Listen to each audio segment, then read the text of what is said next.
Buenos días, estimados estudiantes. Hoy vamos a hablar de Jupyter, que es un programa que nos sirve para escribir texto o para hacer programa. Este programa corre en el navegador. La versión que yo voy a utilizar es la versión de Google, se llama Colab. Sin embargo, hay otras, por ejemplo, Kaggle o la universidad tiene uno, Rita. Sin embargo, ustedes también lo pueden instalar en su computador, por ejemplo, instalando Python Anaconda.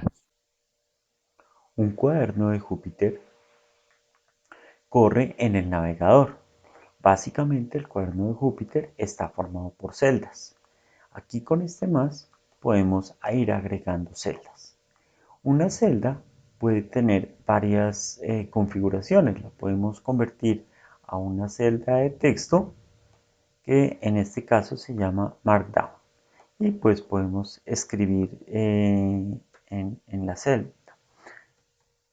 Por ejemplo, si queremos un título, entonces al ejecutarlo quedará el título. Perfecto. Más adelante detallaremos algunos otros comandos de Markdown. Y tenemos celdas de código. Estas celdas de código podemos escribir comandos de Python. Por ejemplo, a igual 5 y cuando lo ejecutamos, pues, bueno, por ejemplo, le decimos que queremos ver el valor de A, pues nos ejecuta el valor de A. Listo. Y así, pues, las celdas que queramos las podemos ir configurando como código o como texto en Markdown. Para ejecutar una celda, usamos este comando de run o control R. Si queremos ver el código que hay en esta celda, pues simplemente se le da doble clic y podemos ver ya nuevamente el código en formato Markdown. Entonces, por ejemplo, aquí podemos poner viñetas. Entonces, vamos a ver. Listo. Así son, esa es la forma de ver. Bueno, ya los botoncitos adicionales ustedes podrán ver. Este es para grabar, este es para añadir celdas, este es para cortar una celda. Es decir, si queremos quitar una celda, entonces se corta. Por ejemplo, queremos quitar esta celda, listo. Y si la queremos volver a colocar aquí, pues simplemente se le da pegar. Efectivamente, este es para copiar celdas. No sirven para copiar texto, solo celdas. Este es para subir la celda. Si queremos volverla a colocar en donde estaba, pues con estas flechitas. Ok. Eh, Este pues para ejecutar el comando, este es para detenerlo, este es para el kernel, es el programa que hay detrás que permite ejecutar el código. En algunos casos es bueno reiniciar el kernel, pero pues es un poco demorado. Usualmente lo que uno hace es simplemente ejecutar todas las celdas. Este sí es muy importante, ejecutar todas las celdas. Es el comando de estos. Bien. Bueno, ya con calma, pues ustedes estarán, mirarán y revisarán cada uno de los del menú y podrán ir ensayando. ¿De acuerdo?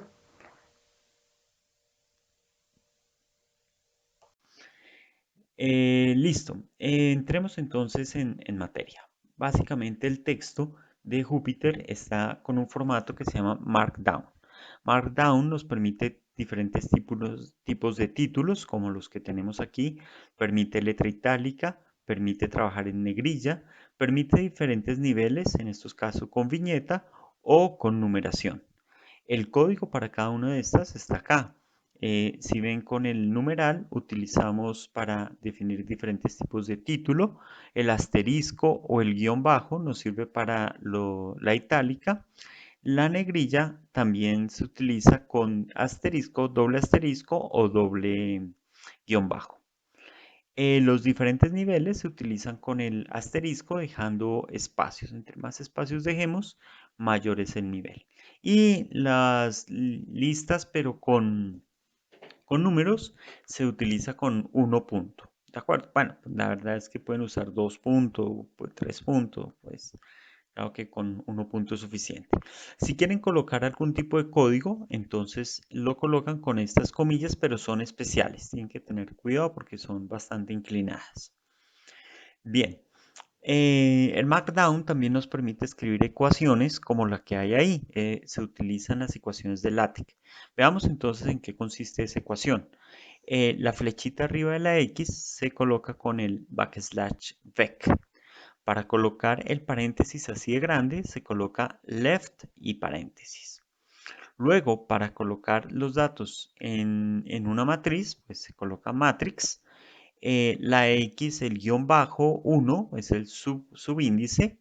El doble backslash es para cambiar de renglón. Luego sigue X2. V dots es puntos verticales. Y luego tenemos X sub n. Cerramos el paréntesis grande con right y paréntesis. Todo esto debe ir entre signos pesos para que lo reconozca como una ecuación. También podemos trabajar matrices como la que tenemos aquí, que es una matriz de 2 por 2. Les voy a dar un minutico para que miren la ecuación del primer elemento para entenderla.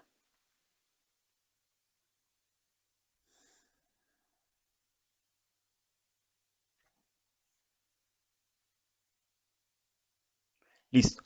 Bueno, aquí tenemos la letra A, luego viene left, el corchete de la izquierda, y matrix. La matrix nos permite organizar elementos en una matriz. El primer elemento entonces está definido por esta parte que está aquí. Bien, básicamente entonces lo que dice es que va a armar un fraccionario, el numerador es 1 y el denominador es la raíz cuadrada de 1 menos otro fraccionario cuyo numerador es 1 y el denominador es e a la x. Entonces observemos que el exponente se utiliza con ese sombrerito. El ampersand sirve para cambiar de columna, entonces luego sigue el 11. Observe cómo ese 11 está centrado con respecto a la línea de la primera división, es decir, que queda bien ubicado. Luego el doble backslash es para cambiar de renglón, sigue el 13. El 13 también está centrado horizontalmente con respecto al dato de arriba. Y después sigue un número que no es pi. Listo. Ese número entonces también está centrado con respecto a los otros dos, el de arriba y el de la izquierda. Luego tenemos que cerrar nuestro corchete. Pues ya sabemos cómo cerrarlo, que es right y se cierra corchete. Pesos para indicar que termina la ecuación. Observe la matriz que tenemos abajo. Los mismos valores, pero hay una pequeña diferencia en la disposición de los elementos. No están centrados verticalmente ni el 11 ni el número que no es pi. Veamos cuál es la diferencia. Entonces, se colocan left, abrimos el corchete, luego hablamos de nuestra matriz, pero aquí creamos otra matriz. En esta matriz simplemente vamos a colocar dos elementos. Nuestra fracción complicada, después cambiamos renglón y el 13, es decir, que colocamos la primera columna. Luego el ampersand para cambiar de columna y colocamos ahora nuestra segunda columna, que es el 11 y el número que no es pi. Luego cerramos nuestro corchete. Esta forma se facilita de escribir cuando tenemos los números como vectores. En algunos casos que vamos a trabajar es útil usarlo. Sin embargo, esto sería inaceptable si se va a presentar a un paper o una publicación. Ahí sí toca de la manera que se escribió antes. Perfecto. Listo. Eh, en Júpiter también nos permite escribir código. Vamos a hablar sobre el código que se escribe en Júpiter. Lo primero es que vamos a hablar sobre los datos. Tenemos los números enteros y una representación de los números reales. Entonces, para diferenciarlos de los enteros, le colocamos el punto. Vemos como el 0, el 1 y el -2 se diferencian. Listo. Acá también hay otra forma de notarlos que es con la notación exponencial. Esta E significa por 10 ala. Y el otro caso sería 6 dividido 2. Ambos son enteros, la idea es que nos da 3, pero aquí podemos ver cómo ese 3 es un 3 de punto flotante. Así nos vamos a referir a la notación de los números reales. Listo. También en Python podemos definir eh, rutinas. En este caso vamos a definir una rutina de valor absoluto. Vamos a definir cómo está con esta definición que es como un poquito exagerada. Listo. Aquí entonces definimos valor absoluto. Si A es mayor que 0, entonces retorna A. Si A es 0, entonces retorna 0. Si A es 0, retorna 0. Y para los demás casos, retorna menos A. Listo, entonces vemos cómo la definición es muy parecida a la definición matemática en este caso, pues no siempre va a ser así. Ahora podemos calcular el valor absoluto de un número real, de un número entero, también devuelve un número entero. Listo. Vamos ahora a ver otros dos elementos que se usan en Python para modelar los vectores. La tupla se colocan los números separados por coma y entre paréntesis.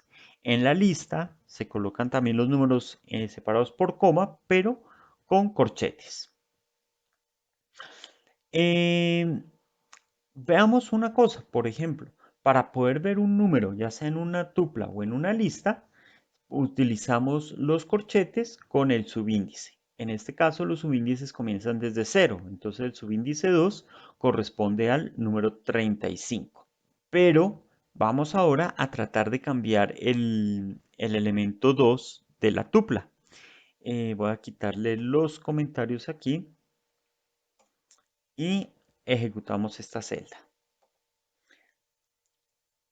Ay, bueno, en este caso es necesario iniciación en Google para que puedan, bueno, no la voy a iniciar para poder continuar con la presentación, pero él genera un error porque las tuplas no dejan cambiar los valores. Pero si hacemos lo mismo con una lista, recuerden que la lista utiliza los corchetes. Entonces, si hacemos lo mismo con una lista, el ítem 2, pues bueno, es 35, pero al quererlo cambiar, lo podemos cambiar por 33, se deja cambiar sin ningún problema. Entonces, las tuplas no permiten cambiar, son más eficientes.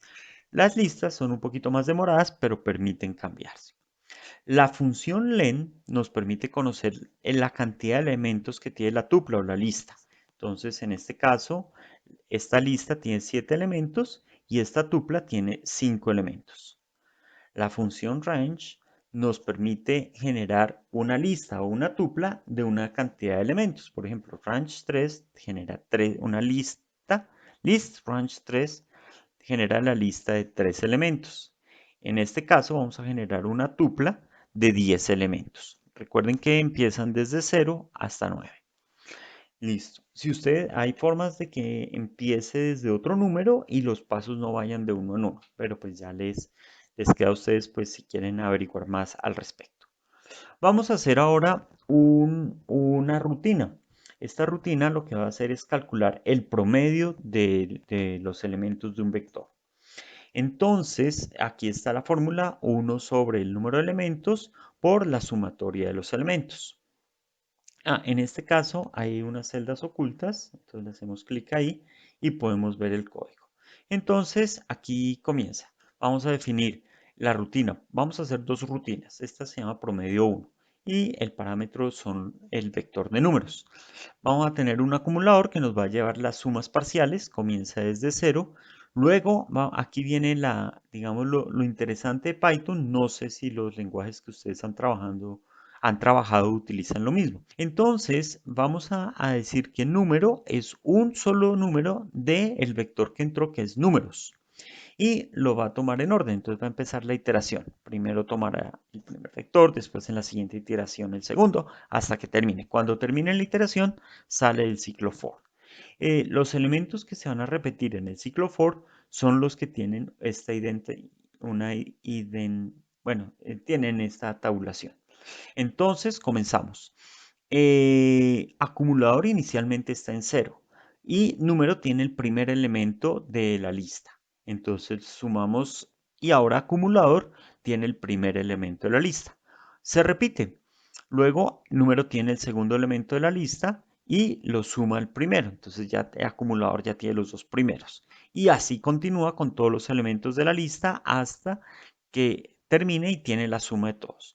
Vamos a retornar el acumulador dividido el número de elementos. Recordemos que para saber el número de elementos utilizamos la función len. Ahora vamos a ahora vamos a llamar la función promedio con el vector u. Ese nos da 27.5. Vamos ahora a repetir también a calcular la función promedio con el vector v. En este caso nos da 28. Recuerden que el vector u y el vector v son diferentes ya que uno se dejó modificar y el otro no. Aquí hay otra rutina para calcular el promedio. También tenemos nuestro acumulador. Ahora tenemos un índice. El índice no va a ir sobre los elementos de nuestro vector números, sino que vamos a generar una serie de range. Recuerden que nos genera números del 0 hasta el n. En este caso, n es la longitud. Entonces vamos a tener, si hay 5 elementos, será de 0 a 4. Perfecto. Entonces lleva ese el índice y tiene el índice de los elementos del vector. Ahora, números, necesitamos recuperar el elemento iésimo. Se recupera de esta forma. Y ese es el que vamos sumando al acumulador. Ok, luego en el retorno sí es el mismo. Y pues al calcular promedio 2 con los mismos vectores tenemos los mismos resultados. Finalmente terminaremos con una librería de Python que permite hacer gráficas. En este caso, esta librería se llama Matplotlib. El dibujo que vamos a generar es este. Entonces, primero comenzaremos con 4 puntos, luego graficaremos 3 líneas y por último graficaremos las letras. Son 3 A's, 3 W's y, y la letra B. Entonces, comencemos. Los puntos. Entonces, primero hacemos una lista que tiene dos elementos. Observen, este es nuestro primer elemento de la lista y este es el segundo elemento de la lista. Son listas también. Entonces, una lista puede tener listas. Veamos entonces, el primer elemento de la primera lista es en la coordenada X del primer punto. Y el primer elemento de la segunda lista es la coordenada X del primer punto, la coordenada Y del primer punto. Y así sucesivamente. Listo, coordenadas 2, coordenada 3 y coordenada 4.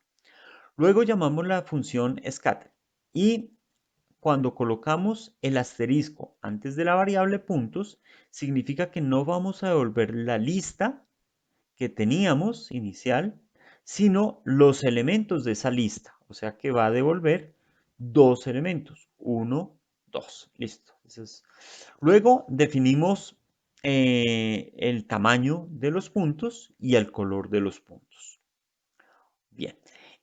Ahora, para graficar las líneas, pues primero tenemos que definirlas. Para eso vamos a usar una lista. Esa lista va a tener una serie de elementos. Tenemos que dos tuplas. Estas tuplas tienen las coordenadas. Aquí indican qué orden están los elementos de las coordenadas. Y después viene el color. Y así para cada una de las tres líneas. Luego la función plot la utilizamos para graficar nuevamente con el asterisco para entregar cada uno de los elementos. En este caso son 1, 2, 3 por 3, 9 elementos que se entregan. Y finalmente, pues vamos a escribir el texto que teníamos. La función text nos permite graficar, entonces aquí están las coordenadas del texto. R significa para pues, no tener problemas ahí con el backslash. Y el último parámetro es el tamaño del texto que vamos a trabajar. Bien, con esto ya terminamos y eso nos permite generar el siguiente gráfico.